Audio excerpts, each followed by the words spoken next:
For some people, teletext was just something that had always been there, but for certain older people like me who can remember TV before teletext, it was a godsend.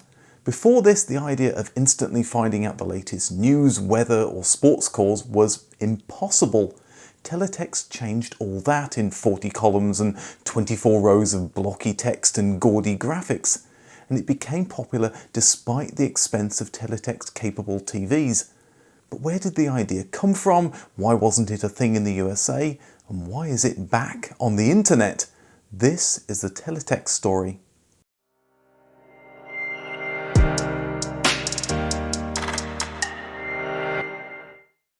In the early 1970s, the latest greatest thing in television was a colour set, and for it to be as big as possible. TVs generally didn't include a remote control. The couch potato's daily exercise routine was getting up and pressing one of the buttons to change to one of the 3 channels, at least in the UK. But boffins were already working on the next thing. In the late 1960s, a group of BBC engineers perceived a system that would send a large amount of data through the TV broadcast signal after regular programmes ended for the night, the equivalent of 1 page of the Times newspaper. The initial thought was to send agricultural information to rural areas. The initial solution wasn't electronic, but electromechanical, involving scanning text, sending the data through the TV signal, decoding it and then sending it to a printer. At the same time, there was a revolution in computing. Video display units, or VDUs, were used to display information from a central computer. VDU researchers at electronics company Philips made the leap that instead of sending the data through wires from the computer to the VDU, it could be sent wirelessly over the airwaves to a TV. With additional circuitry, the TV could convert the data into text. Without the need for a printer, this had a much wider application. News, travel, and important headlines could be viewed by anyone instantly. Rather than sending the data once at the end of the day, they realised they could use unused parts of the TV signal to send a little data all the time. The TV signal is turned into a picture by the electron gun, energising certain parts of the screen, essentially drawing the image from the top left to the bottom right. But it takes some time for the electron gun to reposition itself back to the top left to draw the next image. This gap is called the vertical blanking interval, and it was an ideal space to send a small amount of data. That could be converted into binary data, turned into text, and displayed on the TV. The major challenge of this new system, though, was the cost to do all of this work. In the early 1970s, this required many discrete silicon chips, which were very expensive. The design called for 24 rows of 40 characters. Regular letters and numbers were filled out with additional control characters, but also chunky graphics. Each page could use 6 colours plus white, and characters could flash. Pages could be selected by typing in a 3-digit number. The pages would be sent on a rolling carousel, and the selected page could be pulled out and displayed. That required a remote control, technology pioneered in the 1950s, but still a rare sight in British households in the 1970s. To produce this for a reasonable amount in 1971 was a dream, but the first step was proving it could work, so a functional prototype was built, and 2 years later the first test transmissions were made by the BBC. The service, now called Ceefax for Seeing Fax, was steadily improved. By 1974 the test service was being broadcast 7 days a week. Demonstrations were shown on BBC TV programmes like this classic Blue Peter clip from 1975. Now, the Blue Peter information is actually on your screen at this moment if I press the right code numbers. And this will take a few seconds to select when the picture ought to come up of our Blue Peter appeal. There it is. A method for creating pages also had to be invented, and BBC journalists used this computerised setup. At the heart of both devices was a custom chip that had been created to display those new characters and graphics, and once there was enough adoption, the price to produce it would surely drop dramatically. At this point, most TVs were rented due to their high cost and propensity to break down on a regular basis, requiring a hefty thump or, failing that, a service technician to come over. This made adoption easier as viewers could rent expensive teletext-capable TVs for a relatively small amount every month. The BBC and ITV worked together to create a joint standard. This meant a single decoder box could display Ceefax on BBC One and BBC Two with different information on each channel, and the Oracle service on ITV. At this early stage, both services, now jointly known as Teletext, had coalesced roughly into their final form, with news, weather, travel information and even a cartoon. At the top of the screen was a page number followed by a rolling number showing which page was being received at that time. On the right was the date and time delivered straight from the TV station. The page you selected would usually take a few seconds to appear, as it took several seconds to broadcast the entire list of pages. To make it appear faster, certain popular pages like the index and the news headlines will be sent multiple times in the page carousel. Some pages like the air travel news or the TV listings would consist of multiple sub-pages. So if a viewer selected page 113 for the air travel news, they might initially see page 1 of 4. The next time the carousel sent page 113, it would send page 2 of 4. This allowed many more pages to be broadcast through Teletext's limited bandwidth. Remote controls would eventually include a hold button to stop the page updating before you had a chance to read the previous one. Another of Teletext's features was displaying text over the broadcast picture. This wasn't only useful for subtitles, but could also be used to announce a news flash or similar alert. TVs came to offer a double height text mode to make things easier to read, as well as a mix mode where both the TV show and teletext could be viewed at the same time. But I for one found it the worst of both worlds. You couldn't see the show very well and it was hard to read the teletext page. It can't be overstated how revolutionary this service was at the time. Getting the latest news meant waiting for a bulletin on the radio or TV. To get the TV listings, you needed today's newspaper or the radio or TV times. To get the exact time, you needed to call the speaking clock, which cost money. Deaf people were excluded from watching TV as most programs didn't have subtitles. After the official rollout of Ceefax in 1976 and Oracle in 1978, all of this information was available to viewers instantly. And after the purchase of the Teletext decoder, there was no monthly fee. The bane of today's society. There's always a monthly fee for any service that you tend to use nowadays. There were hopes that viewers trading up from old black and white sets would switch to a colour Teletext TV, but with just the Teletext decoder costing £395 in 1977, that's £2,200 in 2023, it was clear prices needed to drop for Teletext to get mass adoption, and if the price didn't drop, it would be dead in the water. The service wasn't available 24 hours a day. TV still ended around midnight and so did Teletext, although soon the BBC realised that they could show Teletext pages when they weren't broadcasting regular programming. This also acted as an advertisement of sorts to show the sort of on-demand content viewers could get by purchasing a Teletext-capable TV. France had a competing version of Teletext dubbed Antiop. Work began just after the UK system in 1972 and went public in 1979. The team behind it always had a secondary dial-up service in mind over telephone lines called Minitel. This allowed customers to make train reservations, search the telephone directory, make online purchases and even converse with each other using a system similar to email. In the UK, the chip to display teletext slowly came down in price as it got into more customers' hands, and this helped it find other uses. The post office in the UK was in charge of all telephone infrastructure in the country because, well, history, and they were interested in something similar to Minitel. The result was the Prestel online system that used the teletext chip for its graphics.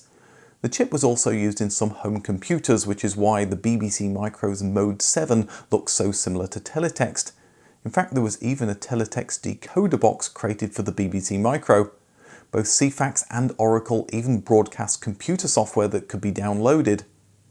The US was interested in teletext, and both the Antiop and the UK teletext system were promoted as standards that the US should adopt. CBS were behind Antiop, but other parties favoured the British system. In the end, they picked neither of them and chose a Canadian-developed system, the North American Broadcast Teletext Specification, that made an acronym that just tripped off the tongue, NABTUS. It launched as CBS's Extravision and NBC Teletext, but a lack of advertisers and viewers led to a chicken and egg problem, and neither system took off, ending after just a few years. The closest Americans came to teletext was the closed caption or subtitle feature that used the same vertical blanking interrupt. Interestingly, subtitles the world over are generated for live TV events by live operators who can type at up to 225 words per minute. Japan produced their own version of teletext, JTES, that supported Chinese and Japanese characters. The sheer number of characters made this a considerably harder problem to implement with 1970s technology. Although work started in 1972, it took until 1983 for experimental broadcasts to begin, but the system gained popularity and was on the air until 2011. Antiop and the UK teletext system duped it out in Europe, but the circuitry for the British system cost less and could broadcast more data due to an optimised data structure, so it eventually won out, being named the World System Teletext Standard. One hurdle though was the custom teletext chip. The character set didn't include extended characters used in European languages, so the teletext version 1.5 standard expanded support for 13 European character sets, and new versions of the teletext chip were created to support them. During the 1980s, the price of teletext decoders came down and they were integrated into TVs themselves.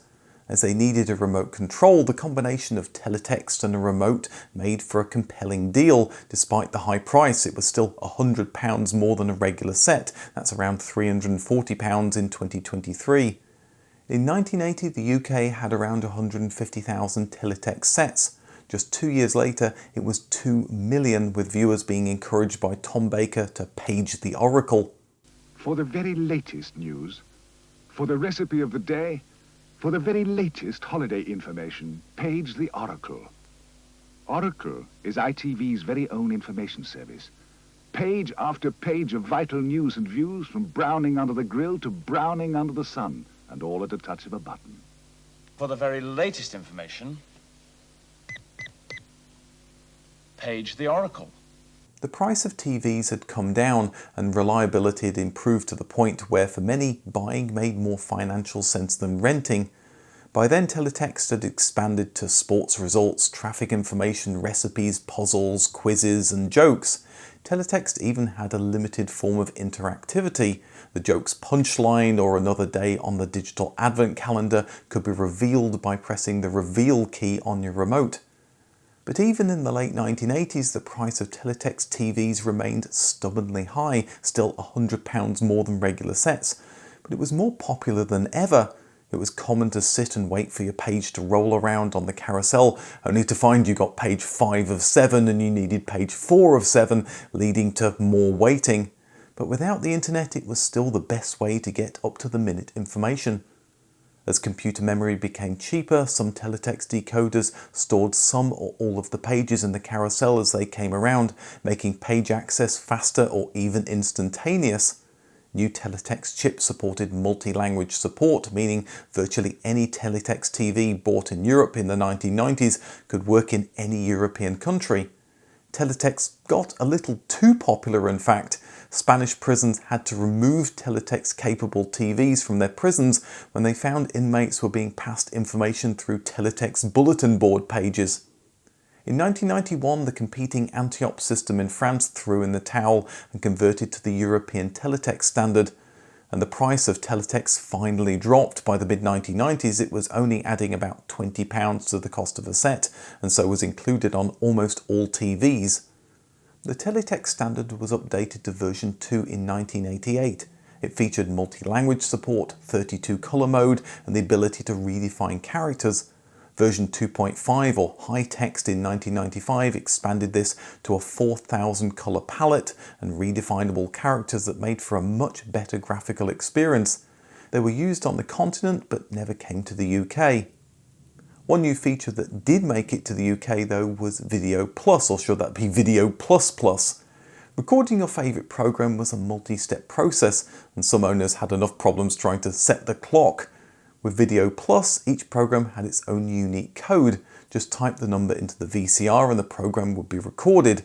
Teletext made this even better by sending timecode information for when the programme was to start and end. So if the program started late or ran late, the VCR would adjust and you wouldn't miss the latest episode of the Les Dennis Laughter Show. The service could even send signals to pause recording if, for example, the big film was split between the evening news. There were further improvements to the teletext specification in 1997, but by this time all eyes were on digital TV. This promised a much higher data rate for a teletext-like service. It was introduced in 1999, a year after digital TV launched, as BBC Text. Similar services were produced for other terrestrial and satellite channels. The teletext standard was a relatively simple system that sent a stream of characters to the TV. The new standard, MHEG5, was much more powerful, using a format similar to that used to create web pages. Teletext was still broadcast on both analog and digital TV and was a useful part of people's lives despite the popularity of the internet. People of a certain age, like me, know certain page numbers off by heart. 601 is the BBC One TV listings page. But at times when news websites became overwhelmed, such as during the September 11th attacks, teletext came into its own, being able to provide up-to-the-minute information without a slowdown. One feature of digital TV was the 4 multicoloured remote control buttons that were used to access features, leading to presenters imploring viewers to press the red button. Teletext incorporated the buttons with the fast text feature, providing 4 shortcut links at the bottom of the screen or to choose multiple choice answers for interactive quizzes. With the end of analog TV, it was a matter of time before teletext disappeared. In the UK, that happened in 2009 for Channel 4, 2010 for ITV and 2011 for Channel 5. The last to end was the BBC's CFAX service in 2012. Viewers instead used the new BBC Text service, renamed BBC I and finally BBC Red Button, and many of the pages shared the same numbers as the old teletext service. With the popularity of the internet, there was a move to kill this off in 2020, but as of 2023 it's still going strong. Almost immediately after the demise of teletext, there was a nostalgia for it. The chunky graphics, once seen as futuristic, were now like an old comfortable slipper. CFAX pages were never stored beyond the regulatory 90 days. Once a page was overwritten on the teletext service, it was pretty much gone. But some people recorded the rolling carousel service that was shown between regular broadcasts, and these have been immortalised as YouTube videos or live streams. Another unwitting way teletext pages have been captured is through video recordings. When you recorded the Les Dennis Laughter Show, you were also recording the teletext information in the vertical blanking interval. Unfortunately, VHS tapes only record about 250 lines, so the teletext data is incomplete or completely garbled, especially on long play mode. SVHS tapes, which store around 420 lines, weren't as bad, but there are precious few SVHS recordings today of regular TV programs. Coder Alistair Buxton decided in 2011 to solve this problem. He used computer algorithms to clean up the low-quality signal, but it still left a lot of errors despite the rudimentary error correction system teletext built into its standard. Then he had a stroke of genius. Each carousel of pages is repeated every 5 minutes or so.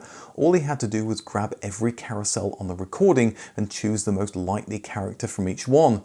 By doing this, he's managed to recreate many teletext pages, including this one from Channel 4 on October the 23rd, 1998. You can use it yourself by following the link in the description. Others have tried to recreate the teletext service itself. The TFAX software recreates the teletext information in the vertical blanking interval. Just install it on a Raspberry Pi, connect it to an old teletext-capable TV, and you can use the TV to view the TFAX service. It can also be used through a web browser and has the same delays to get to the correct page. Nathan Dane has gone one step further. Where TFAX is a love letter to the Channel 4 look and feel, Nathan's NMS CFAX online service attempts to not only look like CFAX, but provide its up-to-the-minute information as well. His software takes BBC headlines from its RSS feed and turns them into CFAX pages, meaning his service, like CFAX in the day, has up-to-the-minute headlines, weather, and the latest TV listings. If you'd like to try this or Teefax, there's links in the description, and there's even a YouTube live stream of Nathan's Ceefax service on his YouTube channel, so you can pretend it's midnight and the TV is talking to itself. The love and care that's gone into these projects shows the passion people have for teletext. It changed how people use TV. It became an indispensable service to get the latest sports scores, TV listings or headlines. It became indispensable for the deaf, and it carried on being used into the 21st century. The internet has made teletext mostly redundant, but it was a stepping stone to getting instant information into the hands of the general public, and it did it brilliantly. The Paternoster lift seems like a death trap, but it was daily transport for many. Find out more about it in the video on the right. Thanks for watching, and I'll see you in the next video.